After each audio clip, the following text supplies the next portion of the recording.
네, 미국 주식에 투자하고 있는 남자, 그리고 다니머에 투자하고 있는 남자, 장PD입니다. 자, 오늘은 다니머와 쉐브론 필립스 케미컬의 협력에 대해서 좀 말씀을 드리고자 합니다. 제가 커뮤니티에는 좀 급하게 글로써 한번 올려드렸었는데, 오늘은 동영상으로 좀 여러분들께 설명을 드리고자 합니다. 자, 하루 만에 갑자기 다니머가 급반등을 했습니다.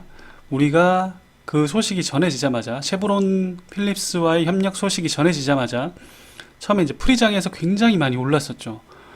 그래서 너무 좋아서 야, 이거 굉장히 큰 대형 호재인가 보다 이렇게 생각을 했는데 바로 프리장이 끝나자마자 정규장에서 이렇게 다 반납을 하고, 그래서 별일이 아닌가 또 이렇게 생각을 했는데, 오늘 또 굉장히 어제 많이 올랐죠. 그래서 10.1% 마감으로 상승으로 마감이 됐습니다. 그래서 17.44달러로 마감이 됐는데, 정말 변동성이 굉장히 큰 종목입니다. 제가 이 스몰캡 중에서, 투자하는 스몰캡 중에서 가장 변동성이 큰 종목이 다니머고요. 제가 뭐 스킬스, 오픈도 요런 회사들에도 투자를 하고, 다양한 회사들한테 뭐 예를 들면 지금 보험회사, 갑자기 이름이 생각이 안 나네요. 그 보험회사, 그쵸. 이름이 생각이 안 나네요. 다음에, 다음에 한번 소개를 해드린 걸로. 하여튼. 이런 것들은 이제 다양한 주체들의 평가 산물이 바로 수급입니다. 그래서 제가 추측을 해보건데, 지금 보시면 그날 이 수급 주체들이 봤을 때 어떤 수급 주체들은 그렇게까지 큰 소식은 빅뉴스는 아닌 것 같다 이렇게 생각을 한 수급 주체들이 분명히 있었을 거고요. 그러니까 뒤늦게 어떻게 분석을 해보니까 어떤 수급 주체들은 우리가 투자 주체로서 한번 판단을 해보니까 이건 좀 좋은 소식인 것 같다 라고 생각을 해서 그런 쪽에서 또 매수를 했을 수도 있습니다. 이거는 누구도 모르기 때문에 어찌됐건 간에 이런 평가의 산물이 바로 수급이라는 거, 그런 것들 좀 말씀드리고 싶었고요. 자, 기사에 앞서서 제일 중요한 게 쉐브론 필립스라는 회사가 어떤 회사인지 간단하게 알아보면, 일단은 두 개의 합자 회사죠. 석유화학 회사이고요. 쉐브론과 필립스의 이 합자 회사인데 2000년도에 설립이 되었습니다. 요게 또 굉장히 특이한 게 어떤 게 있냐면, 이 회사의 이름을 지을 때, 자, 쉐브론, 필립스 둘 다 큰 회사죠. 그래서 실제로 어떤 회사의 이름이 첫 번째 갈 것이고 어떤 것이 마지막으로 갈 것인지 결정을 하기 위해서 굉장히 합리적인 방법으로 결정을 했습니다. 바로 그 방법이 동전 던지기에서 쉐브론이 이겨서 쉐브론이 앞서서 오고 필립스가 뒤에 왔습니다. 요거는 흡사, 우리가 대형 건설사 두 곳에서 자이와 힐스테이트가 가위바위보를 해서 누가 먼저 갈 것인지, 자이 힐스테이트가 될 것인지 힐스테이트 자이가 될 것인지 굉장히 합리적인 방법으로 양사의 CEO가 동전 던지기를 해서 결정을 한 거랑 비슷한 원리라고 볼 수 있죠. 아무튼 그렇게 결정을 했고요. 레베뉴는 14년도 자료가 위키의 가장 최근의 자료인 것 같습니다. 그래서 13빌리언, 하나로 따지면 한 13조 정도 되고, 임직원은 5,000명 정도 되는 걸로 파악이 됩니다. 결코 작은 회사가 아니라는 거죠. 그래서 이 회사랑 협력을 하게 됐는데, 기사는 이렇게 떴습니다. 비즈니스 와이어에도 떴고 플라스틱 뉴스에도 떴습니다. 이렇게 기사화도 됐는데, 제가 그래서 다니머 쪽에서는 IR 자료에 올라왔습니다. IR에 올라왔었고, 그 다음에 이 필립스, 쉐브론 필립스에도 IR에 올라왔는지 좀 궁금했습니다. 왜냐하면 다니머는 좀 크게 생각을 하는데 아직까지 작은 회사니까. 그런데 이 회사 지금 에퀴티가 보면 10조가 넘죠. 다니머는 1조 정도인데, 아무튼 물론 이제 그 에퀴티는 좀 다르죠. 우리 시총하고 진짜 실제 에퀴티는 좀 다르니까. 그래서 들어가 보니까 쉐브론 필립스의 뉴스나 IR에는 나와 있는 자료는 없었습니다. 그러니까 다니머에서는 좀 이만큼 크게 생각했는데, 내가 너에 대해서 생각하는 마음이 이만큼이야 라고 생각을 했는데, 쉐브론 필립스는 나는 좀 약간 부담스러운데 뭐 약간 이런 느낌이 있어요. 쉐브론 필립스는 자료는 없습니다. 자, 그래서 기사 내용을 한번 보면, 올레핀 생산을, 폴리라는 거 많다란, 고분자란 뜻이죠. 폴리올레핀 생산을 혁신하는 기술의 구현으로 보다 저렴한 비용으로 많은 양의 리노보 생산을 촉진할 것으로 기대가 된다라고 하는 겁니다. 그러니까 기대된다, expect, 기대된다라고 얘기를 한 거예요. 자, 그래서 쭉 읽어보면 뭐 이런 것들 다니머 사이언티픽이 쉐브론 필립스 케미컬과 공동으로 여기 보시면 루프 슬러리 리액터 디자인 개발에 착수했다라고 오늘 발표를 했는데, 리노버가 이제 다니머의 독점 노보 22 촉매 변환 기술을 사용해서, 여기가 좀 어려운데 이렇게 해서 하여튼 요건 넘어가고, 여기 보시면 이번 협력을 통해서 CP캠의 이 쉐브론 필립스 케미스트리의 루프 슬러리 원자로 설계를 활용해서 리노버 제조 공정에서 평가를 하게 된다라고 하는데, 이 평가라는 얘기가 뭔 말이냐면 아직 뭔가 딱 확실하게 이렇게 된다 안 된다라는 게 나온 게 아니라는 거예요. 그러니까 이걸 한번 적용을 해서 이 방법을 한번 평가를 우리가 해봅시다. 양사에서 실제 되는지 안 되는지. 그래서 만약에 이 설계가 성공한다면, 그러니까 아직 성공한 게 아니란 얘기예요. 성공한다면 현재 리노버 생산에서 사용되고 있는 설계에 비해서 활용도를 높이고 생산량을 증가시키면서 원가를 낮출 수 있을 것으로 기대가 된다라고 하는 겁니다. 그래서 해봐야 안다라는 얘기입니다. 해봐야 안다.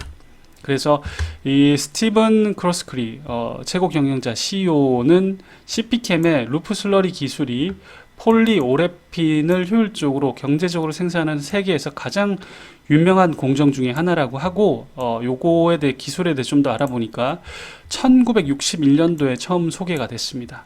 그래서 여기 보시면 광범위한 레진을 일단 생산을 했어요. 그 말인즉슨 61년도에 처음 소개가 됐고, 요 루프 슬러리 프로세스라는 기술이 광범위한 레진, 수지를 생산을 했으니까 좀 안정적인 기술로 볼 수 있습니다. 61년도부터 계속 쓰여왔으니까. 그래서 CP캠의 리서치 앤 테크놀로지 수석 부사장 짐 텔주안 님이 어떤 얘기를 했냐면, 다니머와의 이번 협력은 당사의 제품 지속 가능성, 순환성, 기후 노력을 지원하기 위한 프로그램, 뭐 좀 상투적인 얘기입니다. 뭐 CP캠의 의지를. 자, 이 얘기가 뭔 말이냐면 여러분들 요 정도로 보시면 될 것 같아요. 지금 다니머는 어떻게 보면 PhA 기술을 가지고 있죠.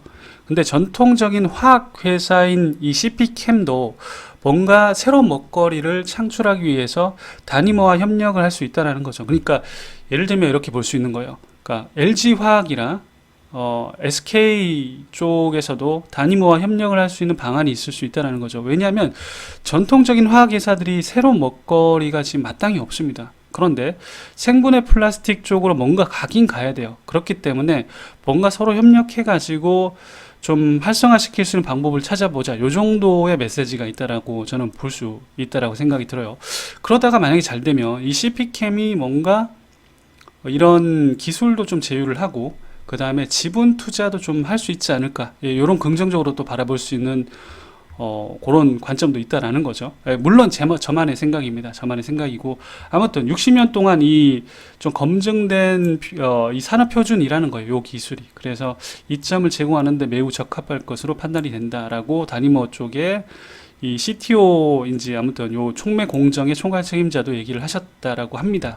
자, 그래서 개인 생각은 일단 여러분들 우리가 뭔가 다니머 같은 회사에 투자를 할 때 기술까지 우리가 완벽히 알면 이거는 뭐 너무 흠잡을 수 없는 그런 투자라고 할 수 있죠. 그런데 우리가 안타깝게도 화학 전공자나 그쪽에 정통한 사람이 아니면 일단 그런 쪽의 평가는 진료는 의사가 할 수 있고 약은 약사에게 맡기는 게 가장 좋습니다. 어설프게 잘 모르는 것을 제가 여러분들께 전달하는 것은 굉장히 위험할 수 있습니다. 그렇기 때문에 일단 저는 저 공정이나 기술에 대해서는 잘 알지 못해요. 그래서 일단 좋은 것 같은데 그거에 대한 평가는 나중에 숫자로 평가를 하는 수밖에 없다. 저로서는 그런 생각이 좀 들고, CP캠의 기술 적용은 루프슬러리라는 기술은 리노버를 저렴한 비용으로 생산 가능한지는 좀 지켜봐야 됩니다. 물론 CP캠의 요 기술이 61년도에 소개가 되었고 굉장히 안정적인 기술로 추정은 되지만 아직까지는 지켜봐야 된다는 거. 확실하게 된다라고 얘기를 하는 게 아니고 기대하고 있다라는 거고 평가를 해봐야 된다라고 얘기를 한 겁니다.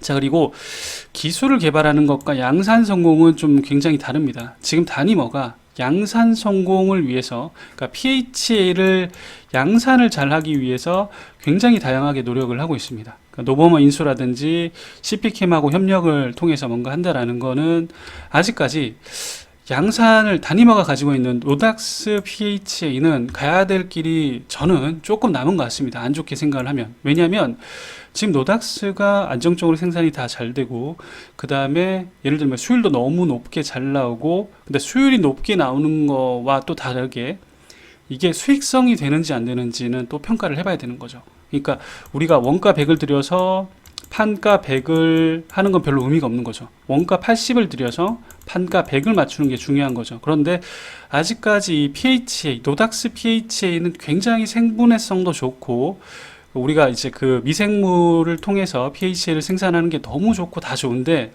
이 수익성을 맞출 수 있을지, 이 수익성을 맞추려면 판가를 높여야 되는데, 그렇게 되면 고객사에 부담을 좀 줄 수 있다는 거죠. 예, 그렇기 때문에 다니머가, 그러니까 노버머라든지 이런 거 인수를 통해서, 그렇죠, 이 그 다른 브랜드, 이쪽 다른 브랜드 여기 어디 있죠? 여기 다른 리노버를 생산을 좀 더 하려는 거죠. 그러니까 리노버가 원가라든지 판가를 낮출 수 있는 방법이기 때문에 그런 쪽으로 자꾸 생각을 하는 거예요. 그러니까 좋게 생각을 해보면 빠르게 비용 효율적인 캐시플로우를 만들려고 이 회사가 굉장히 노력을 하고 있다. 왜냐하면 그게 결국은 주주들을 안심시키고, 계속 비판 나오는 것들이 그런 거잖아요. 양산에 성공할 수 있는지, 그게 수익성을 검증할 수 있는지, 이런 얘기가 많이 나오니까 그런 방법을 찾고 있는 거고요. 앞에서 이제 제가 좀 좋게 생각을 하고 있는 건, 전통적인 화학 회사들을 하고 뭔가 연계를 해서 하면 그 회사들, 화학 회사들도 뭔가 새로운 먹거리를 찾아야 되기 때문에 다니머와 뭔가 기술 제휴뿐만 아니라 나중에 어떤 좀 투자를 해가지고 다니머에 좀 지분 투자를 할 수 있지 않을까, 예, 그런 생각도 좀 해봅니다. 자, 그래서 오늘은 여기 이 회사, 쉐브론 필립스 회사와 이 협력하는 게 어떤 의미가 있는지 좀 간단하게 살펴봤고요. 저는 기본적으로는 좋게 생각합니다. 그래서 이런 회사들, 전통적인 큰 화학 회사들의 자본을 가진 화학 회사들과의 좀 협력이 앞으로 좀 늘었으면 좋겠고요. 자, 오늘도 여러분들의 투자 건승을 기원하고, 또 긴 얘기 또 들어주셔서 감사합니다.